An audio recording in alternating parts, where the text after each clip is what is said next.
इन्नल हम्दलिल्लाह नहमदुहु व नस्तईनुहु व नस्तगफिरुहु व नऊज़ु बिल्लाहि मिन शुरूरि अनफुसिना व मिन सय्यिआति अअमालिना मन यहदिहिल्लाहु फला मुज़िल्ल लहु व मन युज़लिल्हु फला हादिय लहु व अशहदु अन ला इलाहा इल्लल्लाहु वहदहु ला शरीका लहु व अशहदु अन्न मुहम्मदन अब्दुहु व रसूलुहु अम्मा बअद फ़इन्न खैरल हदीस किताबुल्लाह व खैरल हदी हदी मुहम्मदिन सल्लल्लाहु अलैहि वसल्लम व शर्रल उमूरि मुहदसातुहा व कुल्लु मुहदसतिन बिदअह व कुल्लु बिदअतिन ज़लालह व कुल्लु ज़लालतिन फिन्नार। फ़अऊज़ु बिल्लाहि अस्समीइल अलीम मिनश शैतानिर रजीम मिन हम्ज़िहि व नफ़्ख़िहि व नफ़्सिहि बिस्मिल्लाहिर्रहमानिर्रहीम। इन तज्तनिबू कबाइर मा तुनहौना अन्हु नुकफ्फिर अन्कुम सय्यिआतिकुम व नुदखिलकुम मुदखलन करीमा। व क़ाल नबी सल्लल्लाहु अलैहि वसल्लम मन अमिल अमलन लैसा अलैहि अम्रुना फ़हुव रद्द। रवाहु बुख़ारी। रब्बि इश्रह ली सदरी व यस्सिर ली अमरी वहलुल उक़दतम मिन लिसानी यफ़क़हू क़ौली। रब्बि ज़िदनी इल्मा आमीन। अल्लाहुम्मा रब्बि ज़िदनी इल्मा आमीन। तमाम किस्म की तारीफ़ें अल्लाह रब्बुल आलमीन के लिए लायक़ व ज़िबा है, जो हम सब का मालिक है और पालनहार है। उसी ने दुनिया बनाई, इंसानों को बसाया, इंसानों के अंदर अपने नेक बंदों को नबी बनाया, रसूल बनाया। आखिर में प्यारे नबी जनाब मोहम्मद रसूलुल्लाह सल्लल्लाहु अलैहि वसल्लम को क़यामत तक आने वाले तमाम इंसानों के लिए रहमत बना के भेजा। दरूद व सलाम नाज़िम हो तमाम अम्बिया पर, तमाम नबियों पर, ख़ास तौर से अल्लाह के आखिरी नबी प्यारे नबी जनाब मोहम्मद रसूलुल्लाह सल्लल्लाहु अलैहि वसल्लम पर अल्लाहुम्मा सल्लि व सल्लिम व बारिक अलैहि। सामईन, आज के जुमा के खुतबे के अंदर जिस मौजू के ताल्लुक़ से बातें होंगी वो यूँ तो मसाइल के एतबार से चंद मसले हैं, चंद बातें हैं, लेकिन जो हमारे खुतबे का मौजू है वो है ये समाज में हो क्या रहा है, या समाज में ये क्या हो रहा है। हालात और वक्त को देखते हुए इस मौजू को चुना गया है। इंसान देखे कि समाज और मुआशरे की हालत दिन ब दिन कैसी होती जा रही है। इंसान के अंदर से समाज और मुआशरे की जो तड़प होनी चाहिए थी, जो जज्बा होना चाहिए था समाज को सुधारने के लिए, समाज के अंदर हक़ बात को कायम करने के लिए, वो चीज़ें ख़त्म होती जा रही हैं ऑटोमेटिक। हालात दिन ब दिन चेंज होते जा रहे हैं। इंसान जो है अल्लाह की तौहीद को भूलता जा रहा है और दुनिया के अंदर इतना मगन हो चुका है इंसान कि दुनिया को ही अपना सब कुछ समझ बैठा है। शैतान जिसने अपने रब से, अल्लाह ताला से वादा किया है इंसानों को बहकाने का, वो पूरी कोशिश के साथ में अपने काम के अंदर मसरूफ़ बिज़ी है और इंसान ख़ासकर मुसलमान सबसे ज़्यादा उसका शिकार हो रहे हैं। इसकी बहुत सारी मिसालें इंशाअल्लाह मैं आपको दे सकता हूँ। एक मिसाल मेरे जहन में आ गई इससे पहले कि मैं आगे बढ़ूँगा इंशाअल्लाह मौजू की तरफ। बाज़ जगह ऐसी भी हैं, ऐसी देखी गई हैं कि जहाँ पर आप जाके देखें अल्लाह रब्बुल आलमीन के नाम की, अल्लाह के नाम की तारीफ़ें वहाँ की जाती हैं। अल्लाह रब्बुल आलमीन के नाम से दीवारों को सजाया हुआ है। बहुत अच्छी बात है, कम से कम इंसान देखेगा आपका नाम याद आएगा। लेकिन ऐसी जगहों पर अल्लाह रब्बुल आलमीन का नाम जहाँ लिखा हुआ है, जहाँ पर लोग अल्लाह का नाम लिखा हुआ देख रहे हैं, वहीं पर गानों की आवाज़ें हो रही हैं, वहीं गाने हो रहे हैं, वहीं डांस भी हो रहा है। और फिर होता क्या है, हम मुसलमान हैं। हालात बड़े ख़राब होते जा रहे हैं। इंसान दुनिया की ज़िंदगी के अंदर इतना उलझता जा रहा है, उसे ये पता नहीं है कि मैं क्या कर रहा हूँ, मुझे क्या करना चाहिए, क्या नहीं करना चाहिए। अल्लाह रब्बुल आलमीन ने जिस इंसान को बनाया, जिसको ये ज़िंदगी दी अमानत के तौर पर, आज इंसान उसी अमानत में ख़यानत कर रहा है।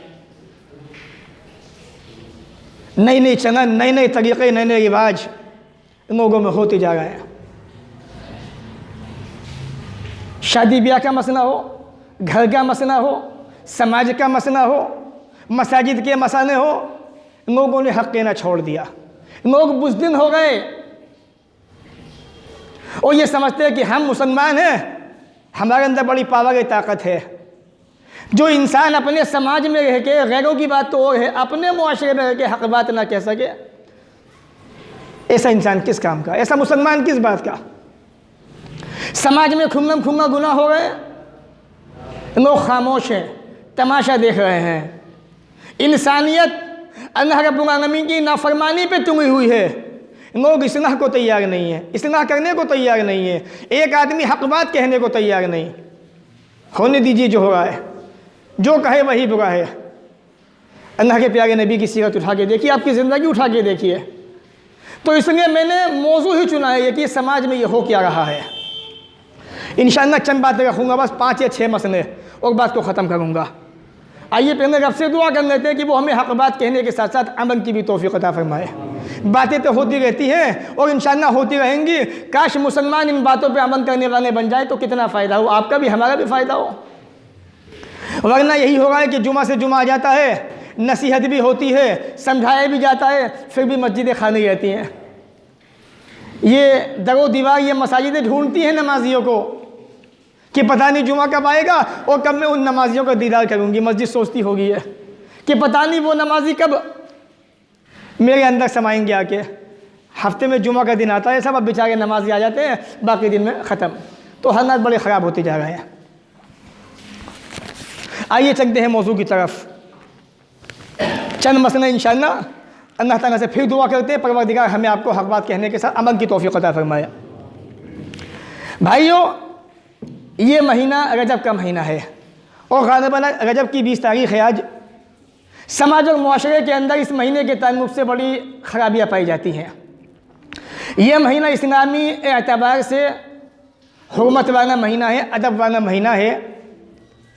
मुसलमानों को पता नहीं कौन सा महीना चल रहा है।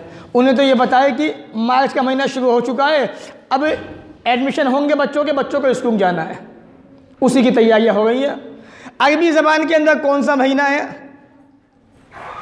शोहर का इंतकाल हो गया, इद्दत में बैठी, मार्च के महीने में बैठी थी, कब उठेगी फना महीने के अंदर, जबकि इद्दत चांद के महीने के हिसाब से होती है। मुसलमान को नहीं पता। आई मैं मुस्लिम में मुसलमान हूँ, तो मुसलमान तो हो सकते हो, इस्लाम से तुम्हारा रिश्ता टूट चुका है। इस्लाम अलग चीज़ है, इस्लाम तो प्योर है बिल्कुल, जिसके अंदर ज़रा सा भी नक्श नहीं है। नक्श तो तुम्हारे अंदर आ चुके हैं, इस्लाम में कोई ऐब नहीं है। इसलिए गैर जो है इस्लाम को परखने के लिए मुसलमानों को देखते हैं, मुसलमानों को मत देखो। इस्लाम को परखना है तो मोहम्मद रसूलुल्लाह की तालीम को देखो, ये असल इस्लाम है। तो रजब का महीना है, हुर्मत वाला महीना। कुफ़ार मक्का रसूल अकरम के ज़माने के अंदर, अल्लाह के रसूल के ज़माने से पहले, इस महीने के आते ही अपने हथियार डाल देते थे। कोई झगड़ा नहीं, कोई अदावत नहीं, कोई दुश्मनी नहीं। जिनकी ख़ानदानी दुश्मनियाँ थीं वो भी अपने हथियार डाल के अच्छे काम करते थे। डाकू मुटेरे बाज आ जाते थे और आने जाने वालों को पानी पिलाते थे, सत्तू खिलाया करते थे।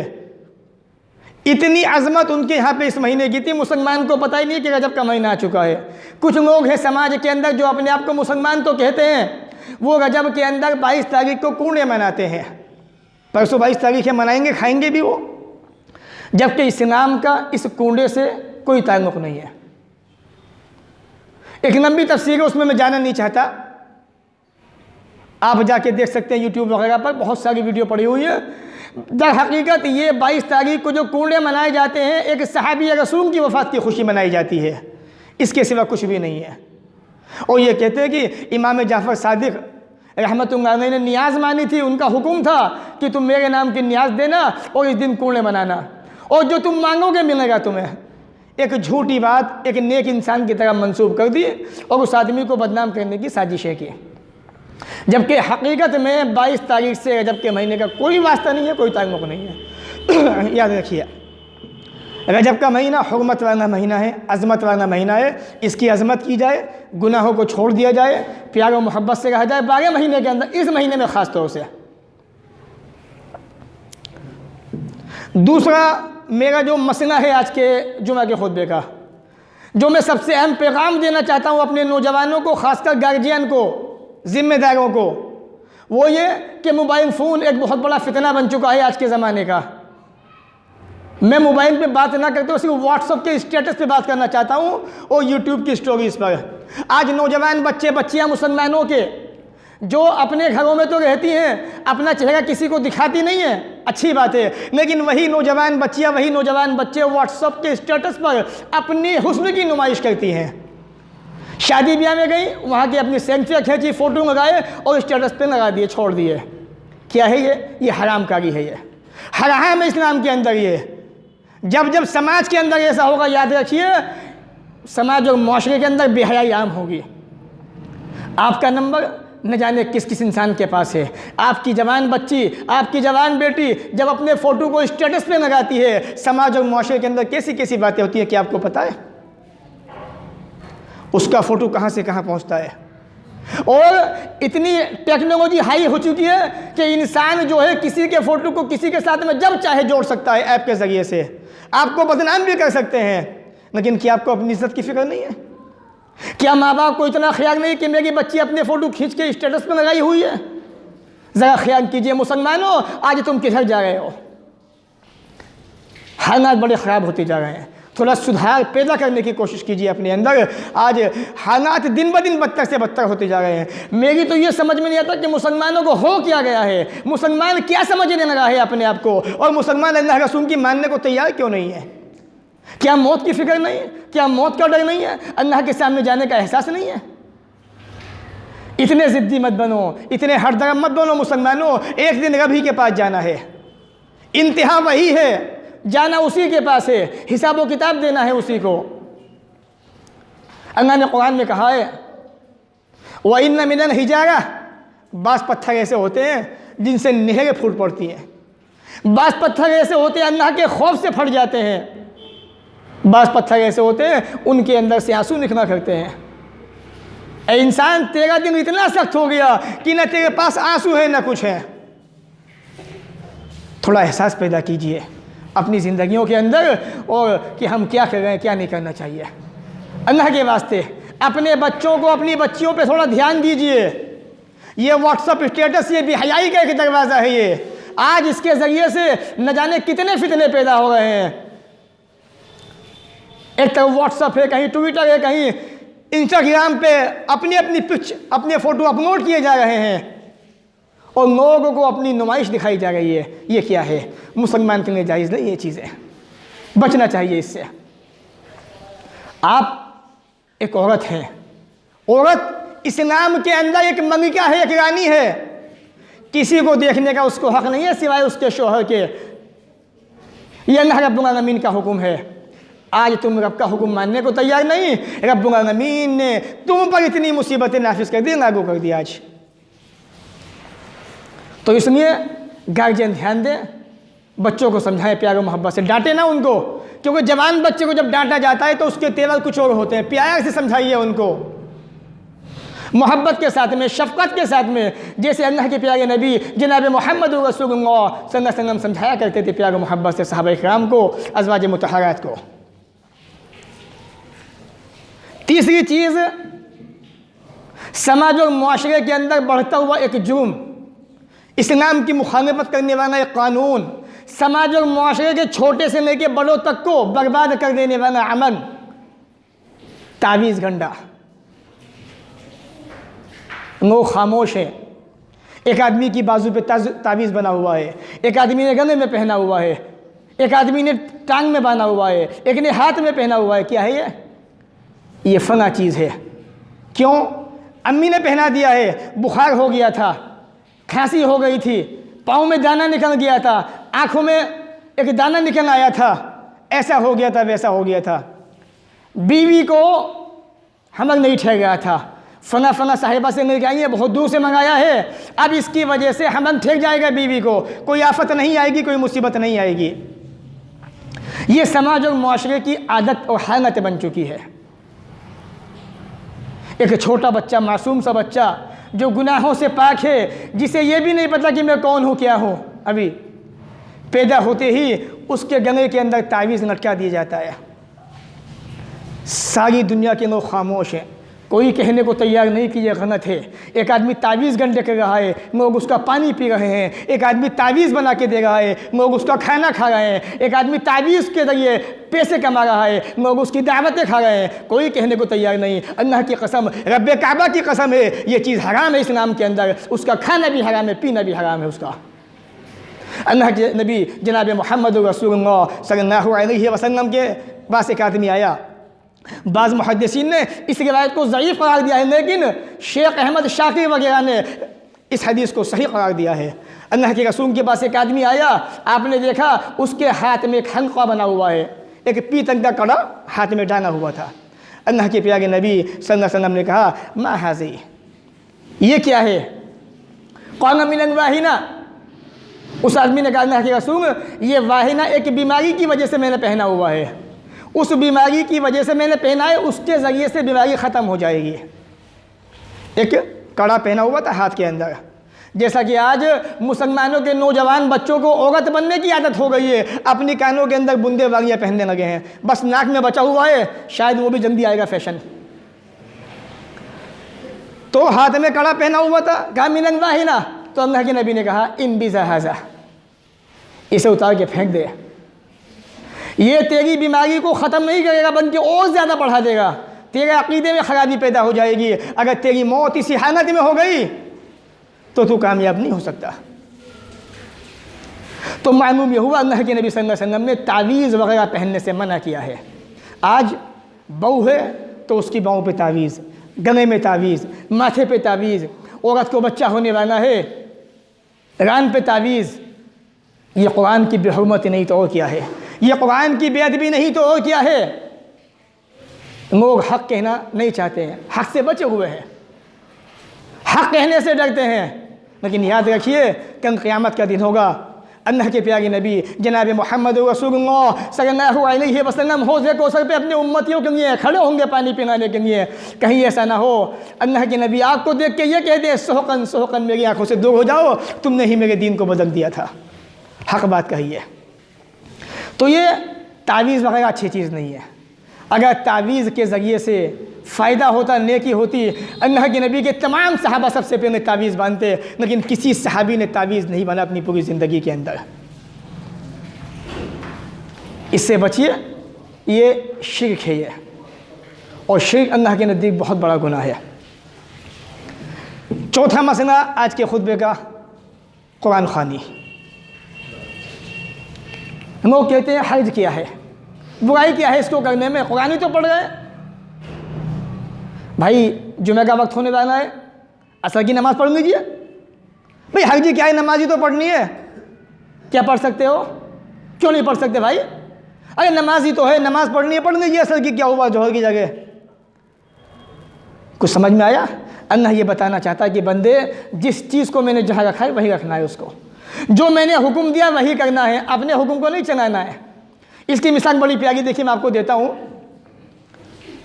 हज का मौका है, 5 वक्त की नमाज़ फ़र्ज़ है, अज़ान होते ही मस्जिद में आना है, जमात से नमाज़ पढ़ना है।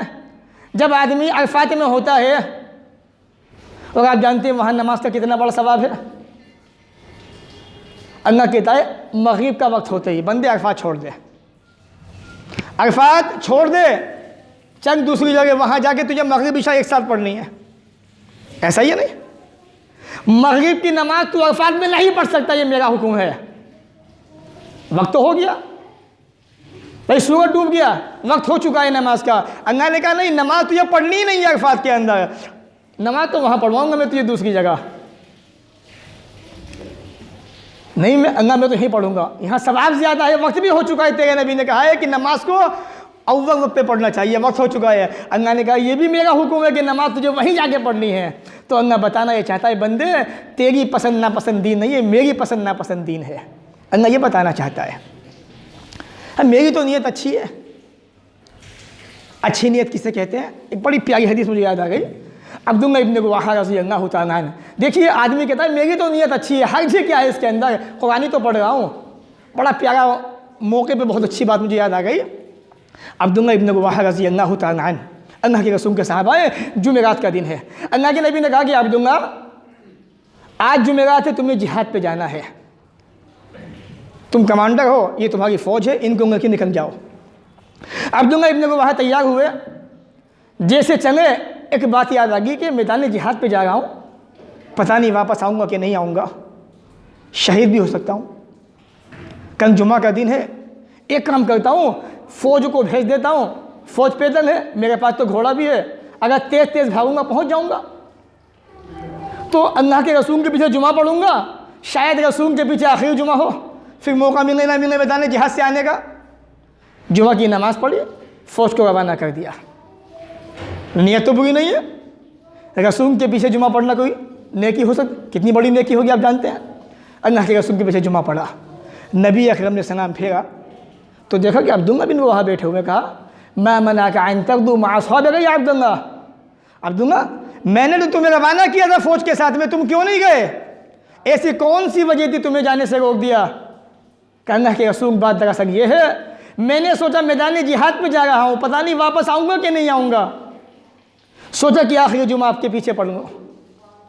कहा कि अब्दुल्ला सारी ज़िंदगी ने क्या करता रहे, वो सहाबा जो मेरा हुक्म सुनते ही फ़ौरन चल पड़े, उनके मकाम को नहीं पहुँच सकता। तो नियत भी अच्छी थी, नियत बुरी नहीं थी, अल्लाह के रसूल के पीछे जुमा पढ़ना चाहते थे, और ये भी नियत थी जिहाद पे जाने की, और ये भी अकीदा था कि जिहाद से वापस आऊँगा कि नहीं आऊँगा पता नहीं, सब कुछ अच्छा था। लेकिन अल्लाह के नबी ने क्या कहा, उन सहाबा के मकाम को नहीं पहुँच सकते जो मेरा हुक्म सुनते रवाना हो गए। तो नियत का अच्छा होना ये अलग चीज़ है, सुन्नत और रसूल का हुक्म होना अलग चीज़ है। तो अल्लाह बताना ये चाहता है कि बंदे मेरी पसंद नापसंदी ने, कुरान ख़वानी का मसला भी ऐसा है, मेरे नबी ने कुरान ख़वानी का हुक्म नहीं दिया, नबी के सहाबा ने ज़िंदगी में कभी कुरान ख़वानी नहीं की, तो हमें भी नहीं करनी चाहिए।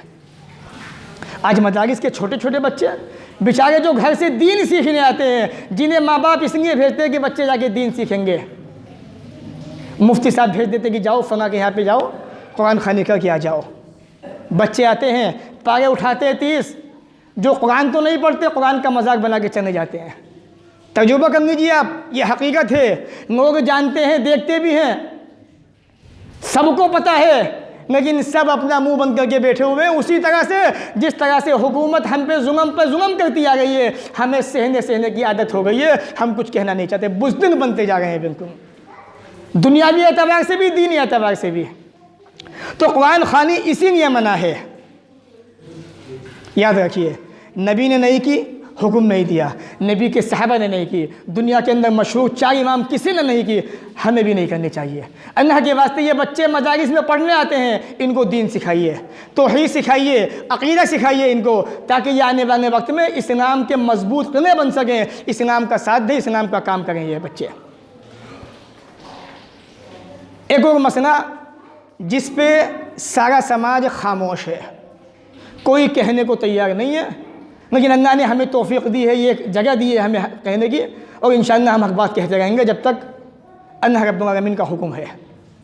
मसाजिद के अंदर अपनी खोई हुई चीज़ का ऐलान करना, रोज़ाना आवाज़ें आती हैं, फला का बच्चा खो गया, हमने भी सुनी आवाज़, आपने भी सुनी, आप भी खामोश हैं, सब खामोश हैं।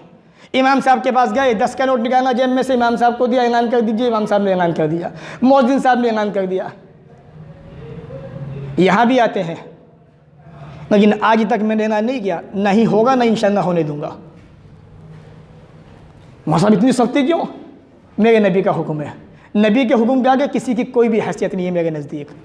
इज़्ज़त अपनी जगह पे, मकाम अपनी जगह पे, मर्तबा अपनी जगह पर, लेकिन रसूल के हुक्म के आगे किसी की कोई वैल्यू नहीं, कोई हैसियत नहीं। पहले सबसे ऊपर मेरे नबी, उसके बाद तमाम लोग।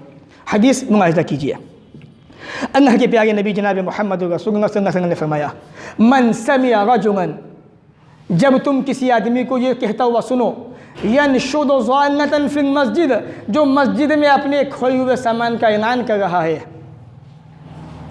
तो वो आदमी कहे, लोगों को कहना चाहिए ना, रद्दल्लाहु अलैक, अल्लाह ताला तुम्हारा सामान वापस न लौटाए, खोया हुआ वापस ही न लौटाए तुम्हारा खोया हुआ सामान। फ़इन्नल मसाजिद लम तुबना लिहाज़ा, क्यों? मस्जिदें इसलिए नहीं बनाई गई हैं ऐलान करने के लिए। सही मुस्लिम किताबुल मसाजिद हदीस नंबर 568 मुस्लिम शरीफ की हदीस है। तो याद रखिए, मस्जिद में ऐलान करना जायज़ नहीं है, दुरुस्त नहीं है। ये मस्जिद अल्लाह का घर है, ये अल्लाह की इबादत के वास्ते बनी है, इसलिए लोगों को चाहिए कि इंसाफ से काम लें, हक बात कहने की आदत डालें, हक बात कहना शुरू करें। जो आया ऐलान कर दिया, ये दुरुस्त नहीं है, अल्लाह के नबी ने मना किया है। अल्लाह ताला उसका सामान वापस ही ना करे, वापस ही ना लौटाए उसका सामान। बहरहाल मस्जिद में ऐलान नहीं करना चाहिए, बचना चाहिए। आखिरी चीज़, नौजवानों के लिए एक नसीहत माँ बाप के ताल्लुक़ से। अभी एक वाक़या मैंने देखा था कहीं पर होता हुआ, तो बड़ा दिल दुखा देखकर। बूढ़े माँ बाप का वाक़या था। बताना ये चाहता हूँ कि माँ बाप जितनी परेशानी के अंदर, जितनी मोहब्बत से तुम्हें पालते हैं, तुम माँ बाप को उतना ही सताते हो, परेशान करते हो, ख़ासकर शादी होने के बाद।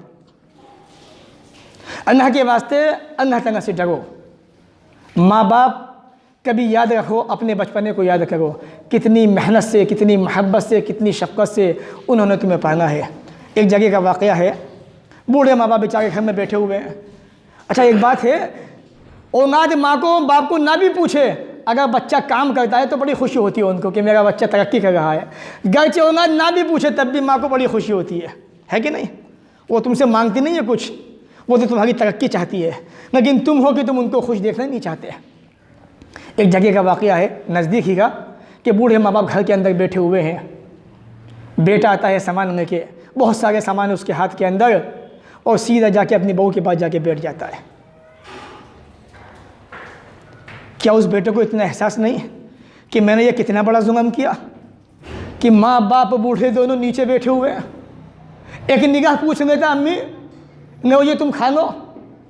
अल्लाह की कसम पूछना भी गवारा नहीं किया, सीधा बीवी के पास जाता है। उसके रिश्तेदार आए हुए थे, वो बहू जो दूसरी जगह से वहाँ पर आई है, अपने रिश्तेदारों को नाश्ता कराती है। उस बेगैरत को भी इतनी तौफीक नहीं हुई कि मेरे सास ससुर नीचे बैठे हुए हैं, उनको भी आवाज़ दे रही थी, बुला लेती। ये दुनिया ऐसी होती जा रही है, औलाद अपने माँ बाप को भूलती जा रही है। याद रखो, आज तुम ये कर रहे हो, अल्लाह की कसम है, कल को तुम्हारी औलाद तुम्हारे साथ में यही करने वाली है, इससे बुरा करने वाली है तुम्हारे साथ में। माँ बाप तुम्हारा पैसा खाएंगे नहीं, न वो खाना चाहते हैं, वो तो बड़े खुश होते हैं तुम्हें देखकर। एक निगाह पूछ लिया करो, अम्मी जी लीजिए खा लीजिए, अब्बू जानिए खा लीजिए, आज तुम्हें क्या हो गया? तुम इतने बड़े हो गए कि जिस माँ ने तुम्हें पाला तुम उसको पूछने को तैयार नहीं। जिस बाप ने तुम्हारी तरबियत की, आज वो बाप तुम्हें अच्छा नहीं लगता। डरो अल्लाह के वास्ते, अल्लाह के अज़ाबों से डरो। हदीस रसूल याद रखो, 2 गुनाह ऐसे हैं कि जिनकी सज़ा अल्लाह ताला फ़ौरन देता है दुनिया के अंदर। उनमें से एक माँ बाप की नाफरमानी है। आज लोगों ने माँ बाप के मकाम को समझना छोड़ दिया है। इनके मकाम को समझिए, इनकी बेहुरमती ना कीजिए, इनकी इज़्ज़त कीजिए, इनके मकाम को समझ लीजिए। अगर दोनों में से एक भी नाराज़ हो गया, अल्लाह की कसम है, कितनी भी इबादतें करते रहना, अल्लाह रब्बुल आलमीन तुम्हारी मग़फ़िरत नहीं कर सकता अगर माँ नाराज़ हो गई तो। माँ बड़ा कीमती तोहफ़ा है दुनिया का, इसकी इज़्ज़त कीजिए, इसके मकाम को समझ लीजिए, और जितना हो सके टांगे दबा के उसकी खिदमत कर लीजिए।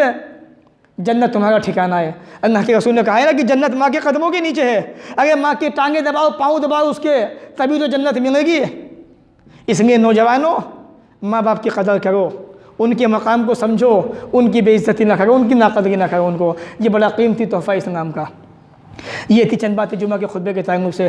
अल्लाह ताला हमें भी आपको भी नेक अमल की तौफ़ीक़ अता फ़रमाए। जब तक समाज और मुआशरे में रखे, इज़्ज़त से रखे, दीन इस्लाम पे कायम रखे, तौहीद पे कायम रखे, ख़ात्मा भी हो तो ईमान पर हो। व आखिर दावाना अनिल हम्दुलिल्लाहि रब्बिल आलमीन।